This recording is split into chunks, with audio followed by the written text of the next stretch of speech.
Hello again and welcome back to Pete's Model Car Customs.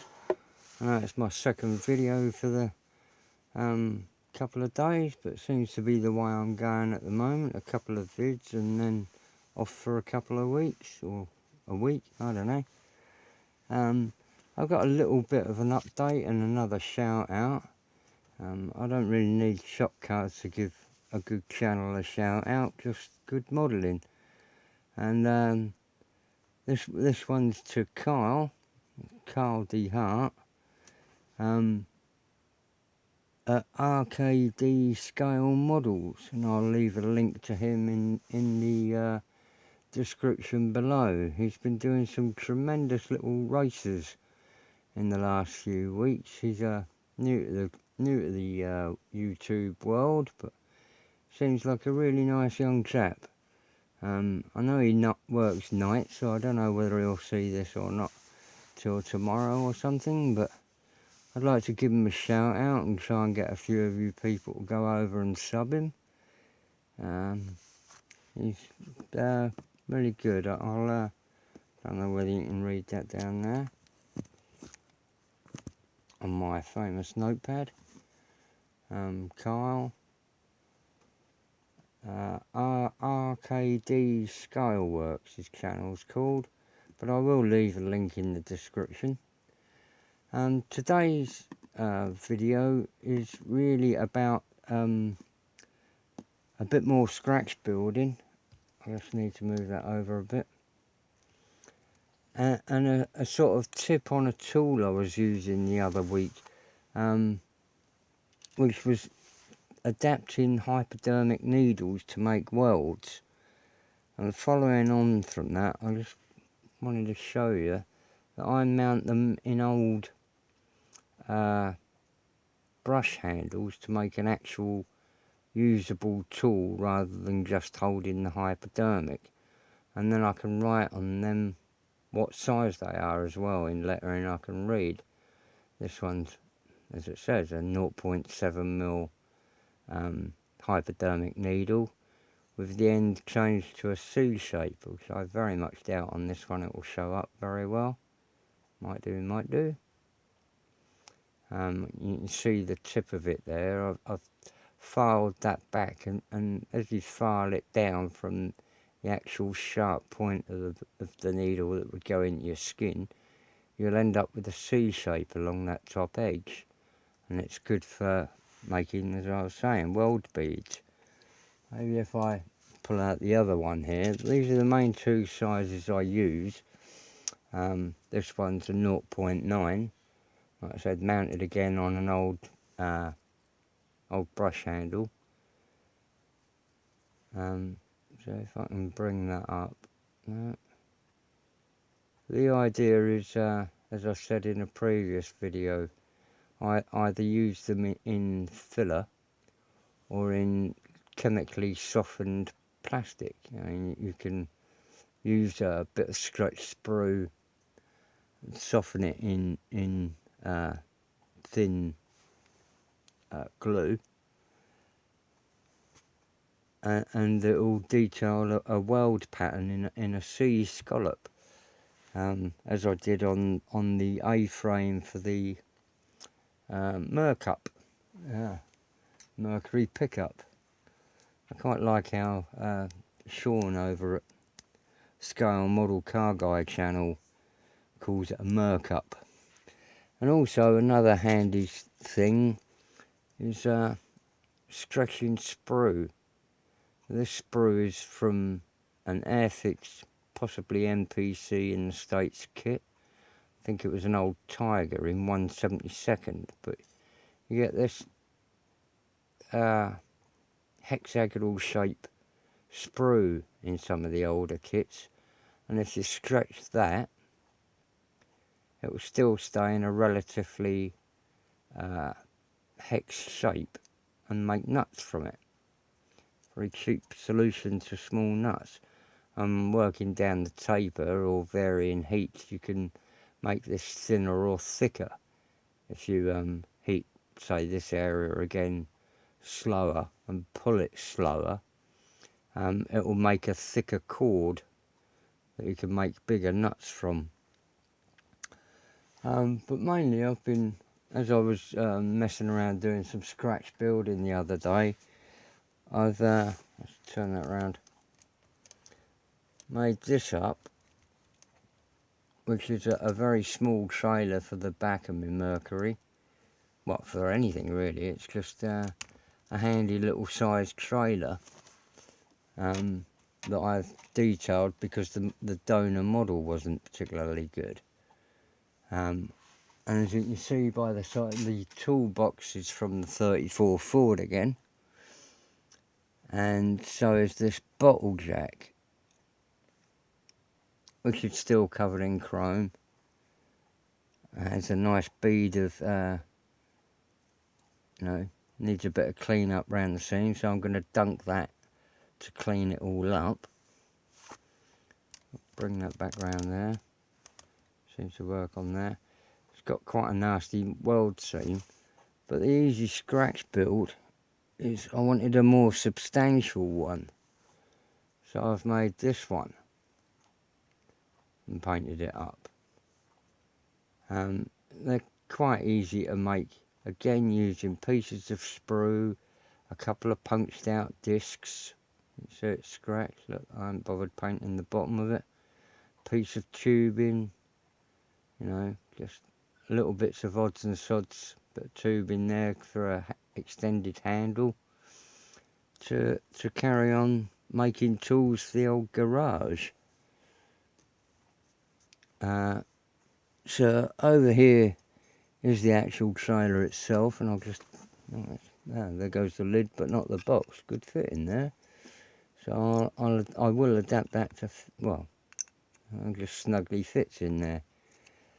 But I've added quite a few bits to this. You can see, starting with a sort of handbrake, which is made from various shapes of things. Hang on, let's try it behind the hand. There you go, that's the handbrake lever with its adjusters, a foot pedestal, and as you can see I've reinforced this here towing eye, as it was rather on a long but flimsy stem, and underneath there are the brackets that I'll run the cables from the hubs to.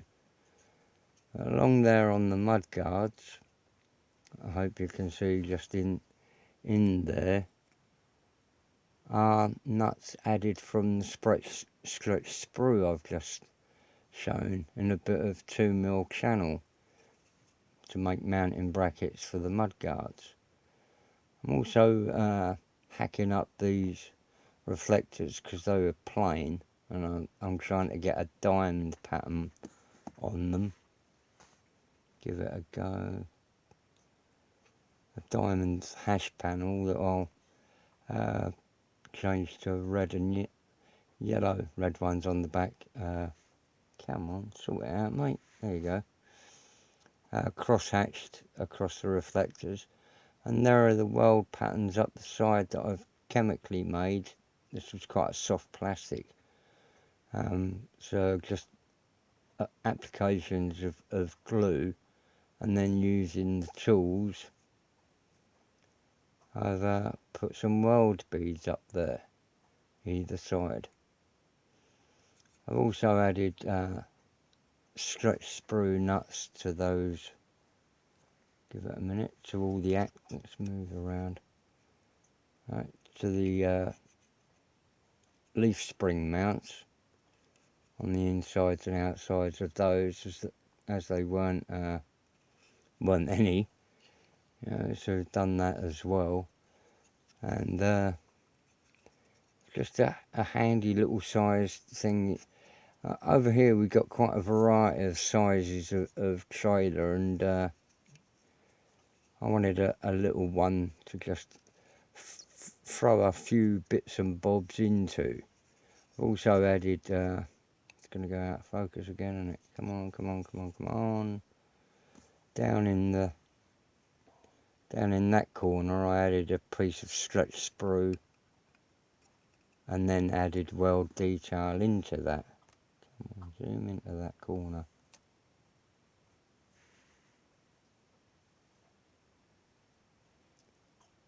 And using the same tool at 45 degrees, it's not going to have it, is it?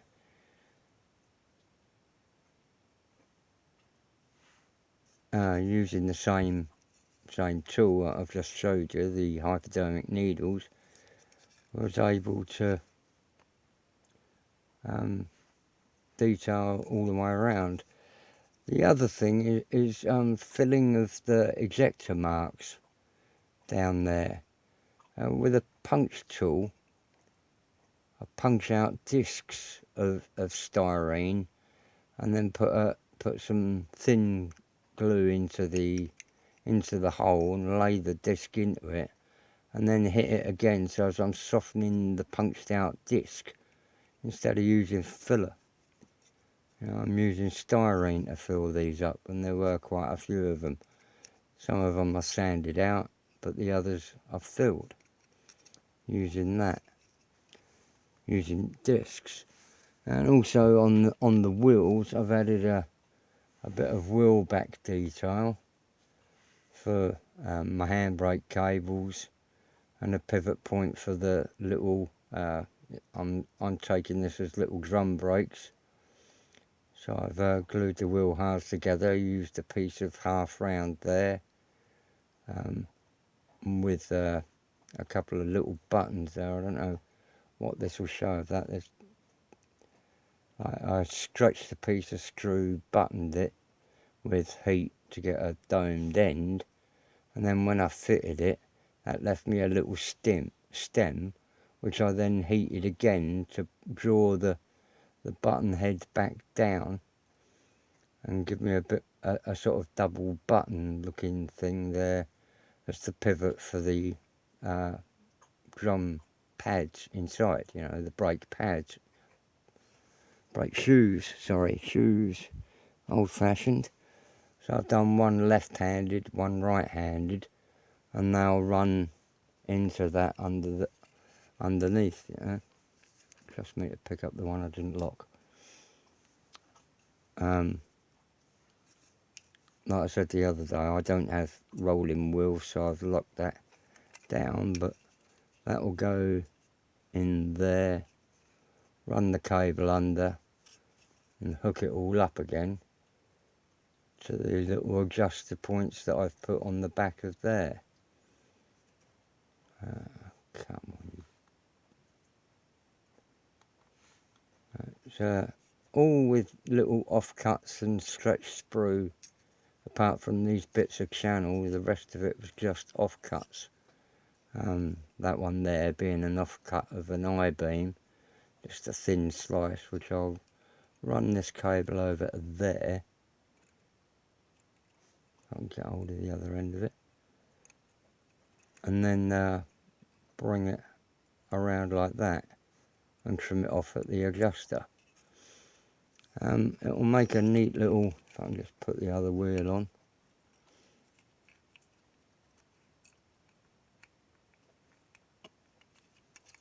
a neat little